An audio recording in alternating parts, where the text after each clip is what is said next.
Hey everybody, thanks for tuning in today. I'm going to do a quick Saturday video because I'm out and not home right now, but I still want to do my Saturday videos for you guys. So today we're going to talk about what happens when a Sasquatch charges and what happens when a Sasquatch attacks you.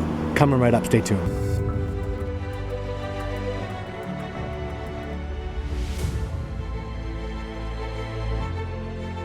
I've taken out dozens of wildlife officers, PhDs, and had them live interact with Sasquatch on multiple occasions. Trained in the art of tracking by a Cree Nation's elder and a military sniper, my skill sets include camouflage techniques using the terrain and its features to mask ground movement, counter surveillance, survival, evasion, and escape techniques. Obviously, there's a big difference between a bluff charge and actual hands-on, maybe not attack, but let's hope not attack, but an encounter where physical contact is made or potentially made. And I'm talking about being knocked over or being dragged around. These are things that have actually happened to me. But first we're going to talk about, obviously, is just a simple charge. And I'm bringing this topic up because just recently I had a couple who are, in my opinion, from what it sounds like, I mean, they're hunters, they have an exceptional expertise when it comes to the wilderness. They know what a bear sounds like, a moose sounds like. And they were, in my opinion, clearly charged by a Sasquatch. And this is why I told them that I believe that it was a Sasquatch that actually charged them. Because what happened was, something charged at them that was large, but the first thing that you ask for, the first sound that you must listen for, is do you hear boom, boom, boom, boom, boom? That's the sound of bipedal movement. And especially a Sasquatch. They move on 2 feet, and if they're charging at you, it's like a primate dominance thing, and the purpose of it is to scare you, or to get your attention, or to test your mettle. Actually, there's a lot of reasons. It's actually, to be honest, it's really hard to break it down just to one thing because there's so many reasons why a Sasquatch would charge you. And in my opinion, the most likely reason I've been charged by a Sasquatch is he was testing my mettle. In that he wanted to see how I reacted. He wanted to see, am I a coward that's going to run away? And you never run from any predator ever. You shouldn't even don't even run from elk and moose and stuff. Don't run. Stand your ground, be intelligent. You're not going to outrun one of these wild animals. It's not going to happen. So don't do it. But anyways, specifically getting back to why that's the reasons a Sasquatch would charge you. The other things to look for. So if you hear a frump, frump, frump, that's likely a bear or some other animal. Mountain lions will charge at you a little bit, to try to get you to run. Of course, bears charge at you, and when a bear charges at you, very specific things happen. So, but look for that sound. The other thing that's a big difference, obviously, is hearing ah or bruh, that kind of sound. That's a primate sound. That's a gorilla sound. If you're hearing a large screaming gorilla sound, it's not a bear. Bears make no sound like that. Bears make a very definitive sound. And moose and elk and mountain lions are very definitively different. So one thing that a skeptic would be saying was, how do you know it's not a man messing with you? And that's a good point. It could be a human being being a jerk, So what you really have to do is go and look for tracks to substantiate. And tracks are a pretty big deal to me because we see big, heavy, large footprints that are hard compressed in the ground. It's very likely that you just had a Sasquatch encounter. So now some of the other things, just again in a charge, to note is I'm going to draw this for you real quick. So if you're here, and let's say a Sasquatch charges at you in this direction. So let me clear this off a little bit. So I'm here, and let's say this is my Sasquatch over here. What I've found the vast majority of the time is they're gonna, if it's just a general charge, he's gonna have the wind blowing in this direction towards him. So he's gonna have his wind gauge. And after the charge, this is very important. The Sasquatch will maintain the wind gauge and go to high ground on every occasion. If there's no high ground, he's gonna go to the most advantageous spot. And you're gonna have to figure that out later. What you can do, even if you leave, come back later and check for tracks. And see if you can find the direction that the tracks moved in, which is very important. So, and you gotta go back and substantiate it with tracks. That really just makes such a big difference. The other last thing I wanted to mention, there's a bunch of other stuff. I have notes and whatnot on my encounters. But this is just sort of off the top of my head because the topic came up, is they disappear after, it seems. I'm telling you, it's extremely likely that Sasquatch was not alone. I've never been charged by a lone Sasquatch ever. I always find there were Sasquatch around behind me in different directions.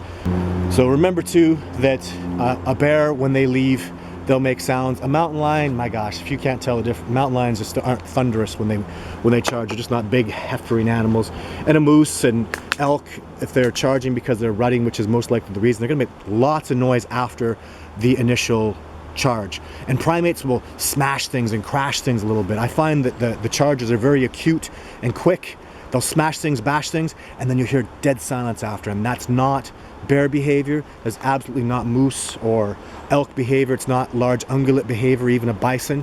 They're not going to do that. They're going to be loud after and obvious about where they go, because that was their point, is being obvious. And the Sasquatch just will disappear. And even the way they disappear and the way they move after is a whole other thing that I can get into another time. But so let's talk about what everybody really wants to hear. And that's what happens when a Sasquatch attacks you, or becomes violent with you, or becomes hostile towards you. We'll get into that next.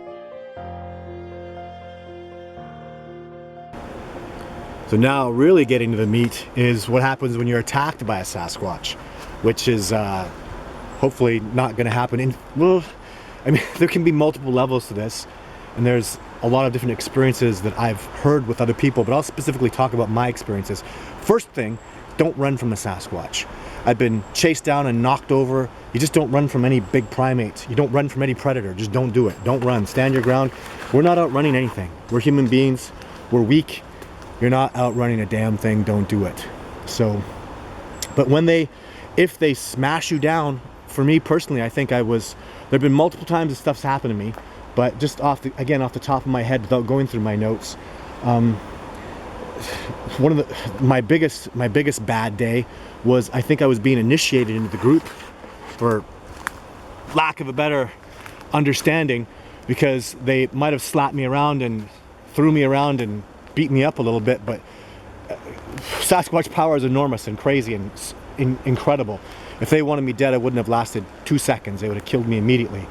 But what I did do, and I've learned this from primatologists, and I talked to one of the best primatologists in the whole world about this, Ian Redman, is you sit down, and I don't care whatever's in front of you, and I tell this to my expeditioners, take food and put it in your mouth and eat it. I don't care what it is. This is not an edible plant. I'm going to chew on this damn thing. Because one thing all animals recognize, don't eat plants that you don't know about, because you'll die, or you'll get sick. All animals know about the behavior of eating, and no animal will sit down and eat something if it's in an uncomfortable position. So what you're communicating to the Sasquatch when you sit down and eat something is you're communicating, I'm calm. This whole terrible situation has happened, and this is crazy, and I'm eating. And he'll recognize that behavior as not aggressive. If you show your teeth, if you scream, you might be showing weakness. If you yell, he might take that as hostility. You're showing a behavior that all animals will recognize, and all beings will recognize, especially a Sasquatch, as calm and showing serenity. And I'll tell you, eat. When you're scared, when you're terrified, when that thing's happening to you, when he's bashing around, whatever he's doing to you, it's not likely he's going to eat you. These beings have abundance of their own. They're not going to eat some nasty human being.